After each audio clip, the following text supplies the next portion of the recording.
Assalamualaikum warahmatullahi wabarakatuh. Alhamdulillahilladzi bini'matihi tatimmus sholihat. Segala puji bagi Allah yang dengannya kebaikan-kebaikan menjadi sempurna. Alhamdulillahi ala kulli hal. Segala puji bagi Allah atas segala keadaan. Allahumma sholli ala sayyidina Muhammadin abdika wa nabiyyika wa rasulika nabiyil ummi wa ala alihi wa sahbihi wa sallim taslima biqadri 'azamati dzatika fi kulli waqtin wa hin. Mustami'in mustami'at, musyahidin musyahidat, rahimakumullah.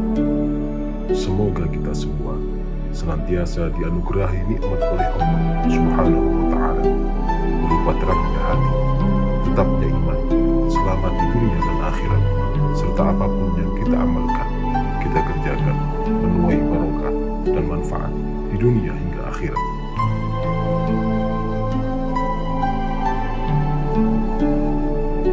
Bismillahirrahmanirrahim.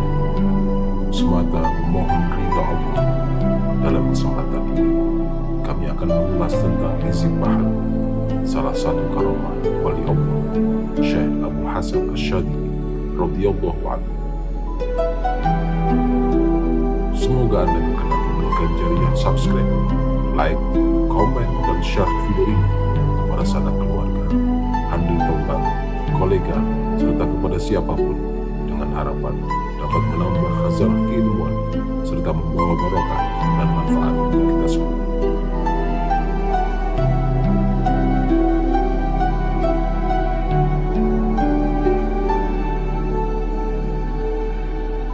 Hizib Bahar adalah salah satu bacaan hizib yang masyhur dan banyak dibaca oleh para ulama, santri, serta para pengamal thariqat, khususnya thariqat Syadziliyah.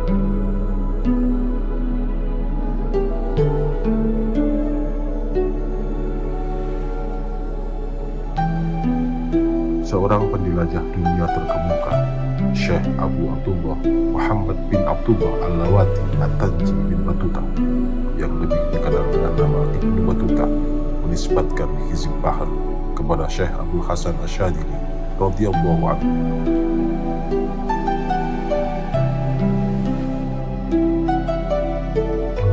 Syekh Abul Hasan Asyadili adalah pendiri thariqat Syadziliyah. Beliau memiliki banyak murid dan pengikut yang dikenal menjadi ulama besar dan beliau. Salah satunya adalah Syekh Abul Abbas Al-Mursi. Beliau memiliki murid bernama Syekh Yaqub Al-Habasi. Dalam karya memoirnya yang berjudul Rihlah, Ibnu Batuta bertemu dengan Syekh Yaqub di Iskandaria, Mesir, ketika berkeliling dunia. Syekh Yaqub Al-Habasi menceritakan kepada Ibnu Batuta sebuah kisah yang didengarnya dari sang guru, Syekh Abul Abbas Al-Mursi. Syekh Abul Abbas Al-Mursi mengisahkan bahwa Syekh Abu Hasan Asyadili menunaikan ibadah haji ke Mekah setiap tahun. Beliau pergi ke negeri Hijaz melalui Mesir dulu selama bulan Rajab sampai akhir musim haji. Beliau tinggal di Mekah. Kemudian beliau berziarah ke makam Rasulullah Shallallahu Alaihi Wasallam di Madinah, dan selanjutnya kembali ke negerinya di Mesir. Sampai suatu ketika, saat bersiap melakukan perjalanan haji ke Mekah, Syekh Abul Hasan Asyadili berkata kepada seorang murid yang biasa menyertainya, "Bawalah kampak, kofah, wadah dari daun kurma yang ada pegangannya di sisinya, bawa wewangian dan segala keperluan untuk mengurus jenazah." Sang murid heran dan bertanya, "Untuk apa semua itu, wahai Syekh?" Syekh Abul Hasan Asyadili menjawab, "Fi Humaitsara sawfa tara." Di Humaitsara engkau akan tahu jawabannya.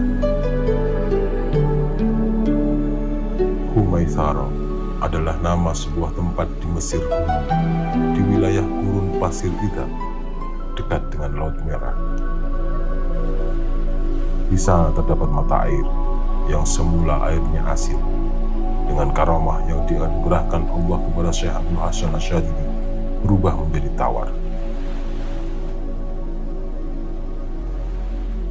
Sesampainya di Humaithara, Syekh Abdul Hasan Asyadili mandi dan melaksanakan sholat 2 rakaat.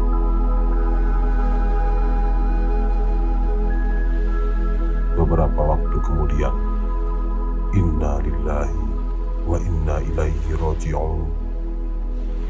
Allah subhanahu wa ta'ala mengangkat nyawa Syekh Abdul Hasan Asyadili ketika beliau sedang sujud pada rakaat terakhir.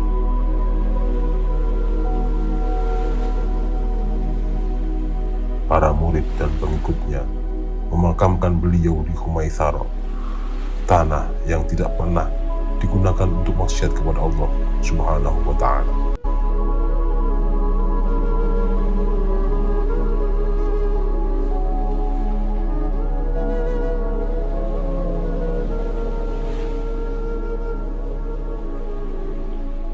Syekh Ibnu Battuta menuturkan, beliau pernah berziarah ke makam Syekh Abdul Hasan Asyadili di Humaithara.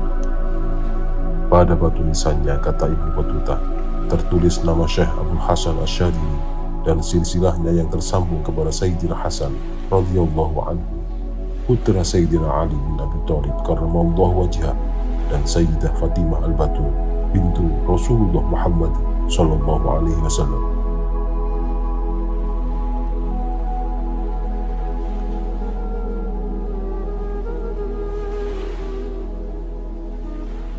Setiap tahun, Syekh Abdul Hasan Asyadili melakukan perjalanan ibadah haji melewati Mesir Hulu, menyinggahi Humaithara. Dengan menggunakan kapal, beliau lalu menyeberangi Laut Merah hingga bersandar di Jeddah.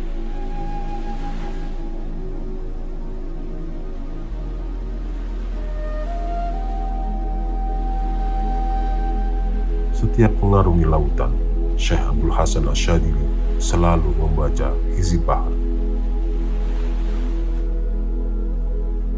Hizib adalah himpunan ayat-ayat Al-Quran dan untayan kalimat dzikir, asma Allah, serta doa yang disusun untuk diamalkan dengan membacanya. Hizib diwiridkan, dibaca berulang-ulang, diistiqomahkan sebagai salah satu bentuk ibadah untuk mendekatkan diri kepada Allah. Kandungan isi sebuah hizib adalah pujian mengagungkan asma Allah dan sholawat kepada baginda Rasul Muhammad sallallahu alaihi wasallam. Hizib mengandung doa memohon perlindungan kepada Allah, juga berisikan rahasia-rahasia sir yang sulit dipahami oleh orang awam.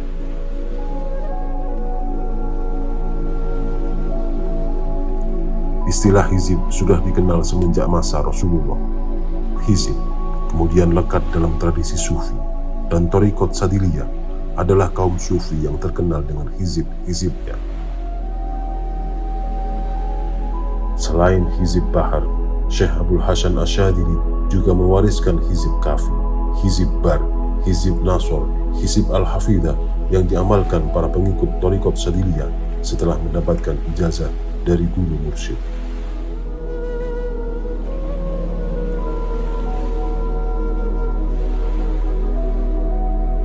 Syekh Abdul Hasan Asyadili menjelaskan, hizib-hizib tersebut diperoleh langsung dari Rasulullah Shallallahu Alaihi Wasallam melalui penglihatan spiritual.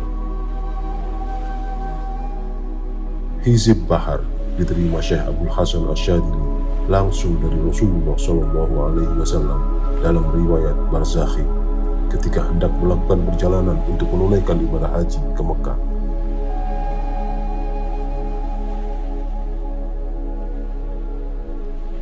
Perjalanan itu diantaranya harus dilalui dengan menyeberangi Laut Merah. Untuk mengarungi lautan, sedianya Syekh Abdul Hasan Asyadili akan menumpang perahu milik seseorang yang beragama Nasrani. Orang tersebut juga akan berlayar meskipun berbeda tujuan dengan Syekh Abdul Hasan. Namun, keadaan laut ketika itu sedang tidak ada angin yang cukup untuk perahu bisa berlayar.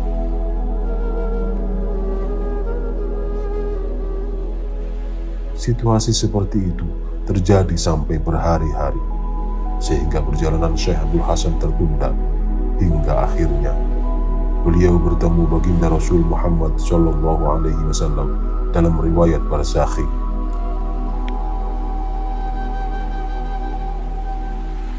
Dalam perjumpaan itu, Rasulullah langsung mengajarkan Hizib Bahar secara imla, dikte, kepada Syekh Abdul Hasan Asyadili. Setelah Hizib Bahar yang diterima dari Rasulullah beliau baca, segera kemudian beliau menyuruh pemilik perahu beragama Nasrani itu untuk berlayar. Melihat keadaan yang tidak memungkinkan, angin yang diperlukan untuk menjalankan perahu tetap tidak ada, si pemilik perahu itu pun menolak. Dia tidak mau menuruti perintah Syekh Abdul Hasan Asyadili. Namun, Syekh Abdul Hasan kembali meminta agar perahu diberangkatkan. "Ayo berangkat dan jalankan perahumu. Sekarang angin sudah waktunya datang." Demikian kata Syekh Abdul Hasan. Dan subhanallah, la hawla wa la quwwata illa billahil aliyyil azim. Atas kuasa Allah, ucapan Syekh Abdul Hasan itu terbukti. Angin secara perlahan-lahan mulai berhembus, layar pun dikembangkan, dan perahu itu akhirnya bisa diberangkatkan, mengantarkan Syekh Abdul Hasan Asyadili dan para pengikutnya menyeberangi Laut Merah menuju pelabuhan Jeddah, lalu bergerak ke Makkah Al-Mukarramah untuk menunaikan ibadah haji. Singkat cerita, pemilik perahu yang beragama Nasrani itu kemudian menyatakan masuk Islam.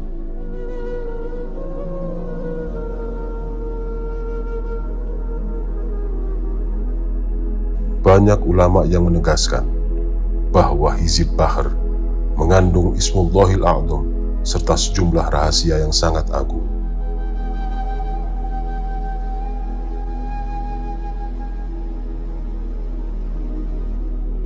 Dalam kitab Kashfud Dunun Al-Asamil Kutub wal Funun karya Haji Khalifah, seorang pustakawan terkenal asal Konstantinopel, Istanbul, Turki, menulis berbagai fadilah keutamaan Hizib Bahar. Haji Khalifah yang bernama lengkap Maula Mustafa bin Abdillah Al-Konstantini Ar-Rumi Al-Hanafi dalam kitabnya itu menulis, Syekh Abdul Hasan Asyadili pernah berkata, "Seandainya Hizib Bahar dibaca di Baghdad, niscaya daerah itu tidak akan jatuh ke pasukan Tartar. Bila Hizib Bahar dibaca di sebuah tempat, maka tempat itu akan terhindar dari malapetaka." Demikian kata Syekh Abdul Hasan Asyadili seperti ditulis Haji Khalifah dalam kitab Kashfud Dunun.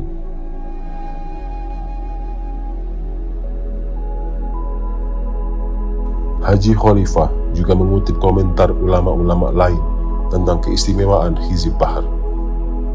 Ada yang mengatakan bahwa orang yang istiqomah membaca Hizib Bahar, ia tidak mati terbakar atau tenggelam.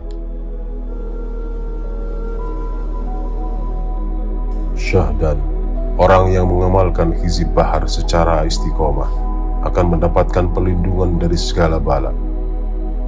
Bila Hizib Bahar ditulis di pintu gerbang atau tembok rumah, maka akan terjaga dari maksud jelek orang.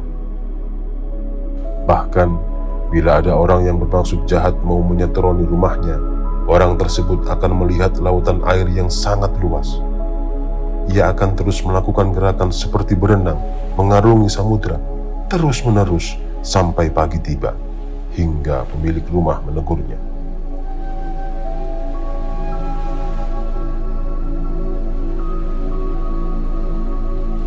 Haji Khalifah dalam Kashfud Dunun Jilid 1 juga mengungkapkan Hizib Bahar telah disyarahi oleh banyak ulama terkemuka.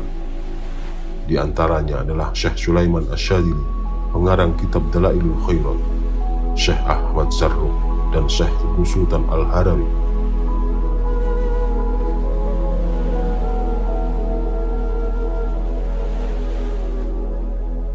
Sayyid Mukhlif Yahya Al-Ali Al-Khudaifi Al-Husaini dalam kitab Al-Kunuz Al-Nuraniyah mengatakan, tidaklah pandangan seseorang tertuju pada orang yang membaca hizib bahar ini kecuali akan menyukainya, mengagungkan dan memuliakannya. Barang siapa yang membaca hizib ini tatkala memasuki kaum yang sewenang-wenang, maka akan menjadikan dirinya aman dari keburukan dan tipu daya mereka.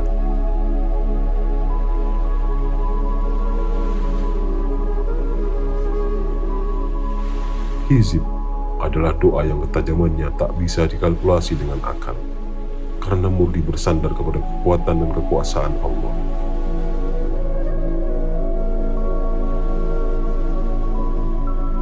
Doa yang diajarkan oleh seorang syekh atau mursyid kepada murid-muridnya untuk dibaca secara istiqomah, itulah yang disebut dengan istilah hizib atau wirid.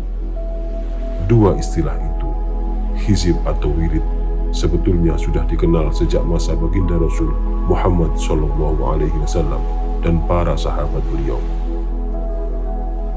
Ketika itu, mereka menjadikan Al-Quran sebagai hizibnya atau bacaan yang ditunaikan secara istiqomah pada waktu-waktu tertentu.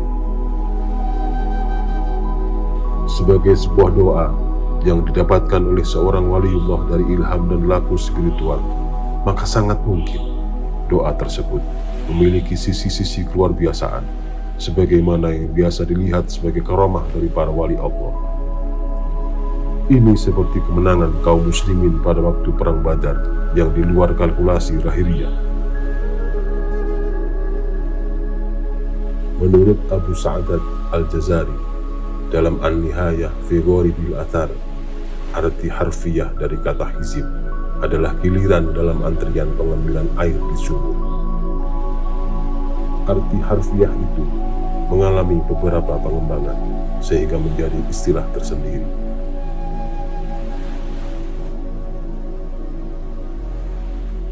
Dalam Kamus Lisanul Arab disebutkan bahwa selain artinya sekutu, kata hizib juga berarti bacaan atau sholat yang ditekankan oleh seseorang kepada dirinya sendiri. Dalam arti ini, diantaranya disebutkan dalam hadis, telah tiba kepadaku hizibku dari Al-Quran, maka aku ingin diriku tidak keluar sebelum menyelesaikannya. Hadis riwayat Ibnu Majah. Kata hizib disebutkan dalam Al-Quran pada beberapa ayat, di antaranya Surat Al-Maidah ayat 56. وَمَنْ يَتَوَلَّ اللَّهَ وَرَسُولَهُ وَالَّذِينَ آمَنُوا فَإِنَّ حِزْبَ اللَّهِ هُمُ الْغَالِبُونَ. Dan barang siapa yang menjadikan Allah Ta'ala, Rasulnya, dan orang-orang yang beriman sebagai pemimpin, maka sesungguhnya golongan hizbu Allah lah sebagai pemenang.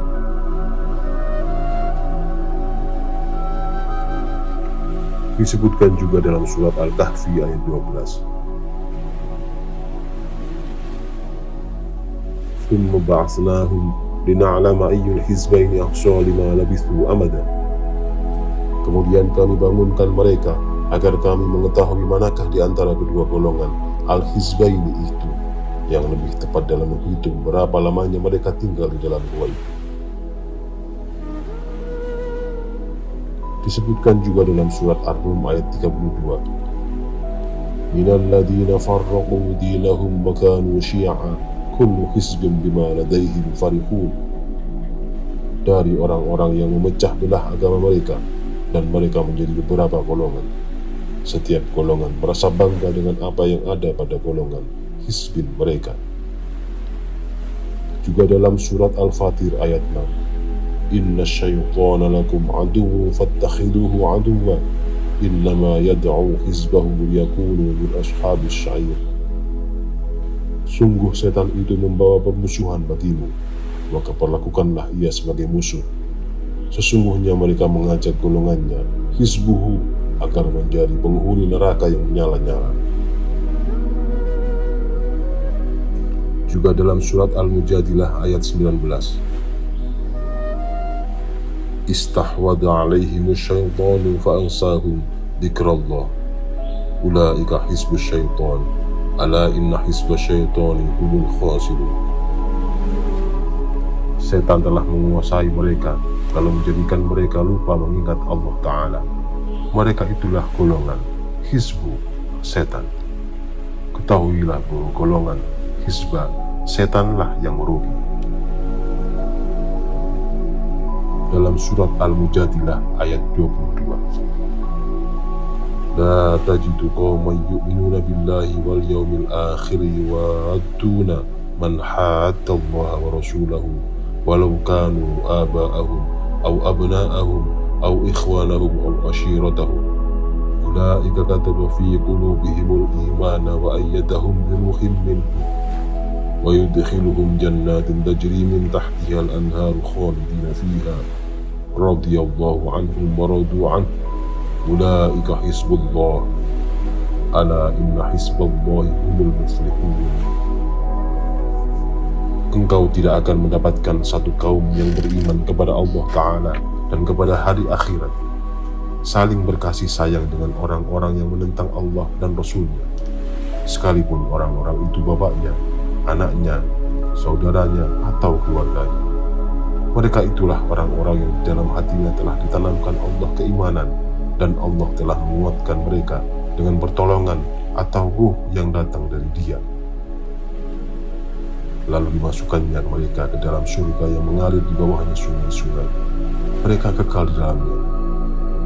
Allah ridho terhadap mereka dan mereka pun ridho. Merekalah golongan hizbu Allah. Ingatlah, sesungguhnya golongan hizba Allah lah yang beruntung.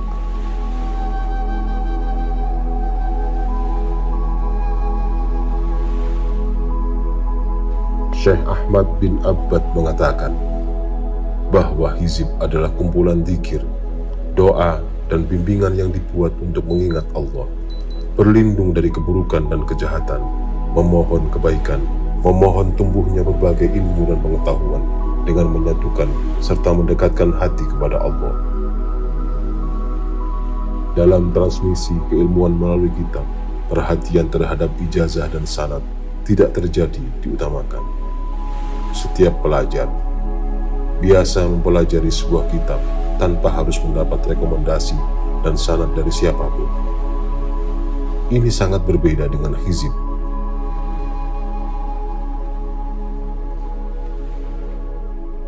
Seorang murid salik tidak berani mengamalkan hizib tanpa ada ijazah dari guru, syekh, mursyid.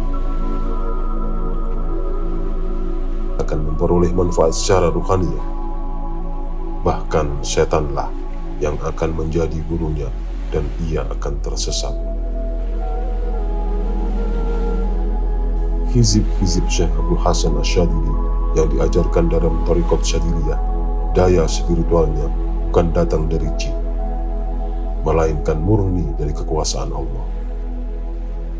Apabila terjadi seseorang mengamalkan hizib, ternyata jin turut campur, maka yang perlu diluruskan adalah niat seseorang itu ketika mengamalkannya.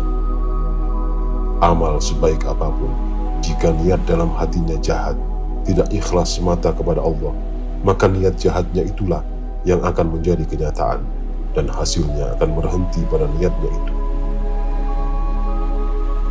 Tujuan hizib adalah untuk diamalkan lillahi ta'ala, agar diri seseorang menjadi dekat dengan Allah.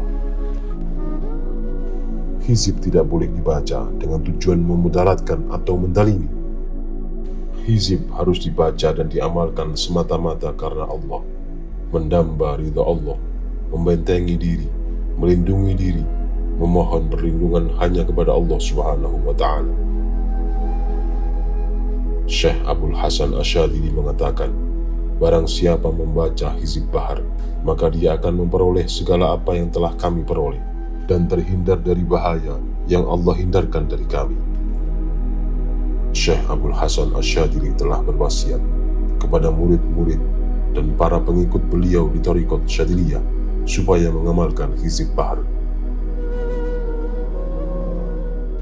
Para murid Thariqat Syadiliyah juga dianjurkan untuk membaca hizib-hizib yang telah diijazahkan oleh guru, syekh mursyid untuk diamalkan agar diri seseorang menjadi dekat dengan Allah.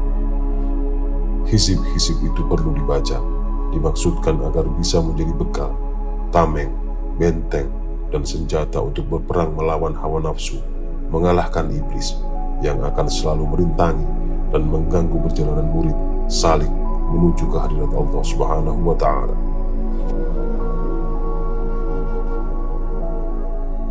Demikian uraian singkat tentang Hizib Bahr, salah satu karamah Syekh Abdul Hasan Asy-Syadzili radhiyallahu anhu, Qutbul Ghaus, Qutbul Aqtab, Waliullah, Wali Agung. Semoga barokah dan bermanfaat untuk kita semua. Mohon maaf segala salah dan khilaf. Subhanakallahumma wa bihamdik, asyhadu an la ilaha illa anta, astaghfiruka wa atubu ilaik. Allahumma iftah lana hikmataka وانشر علينا رحمتك يا ذا الجلال والإكرام. إلهي أنت مقصودي ورضاك مطلوبي، أعطني محبتك ومعرفتك. والله الموفق إلى أقوم الطريق. والسلام عليكم ورحمة الله وبركاته.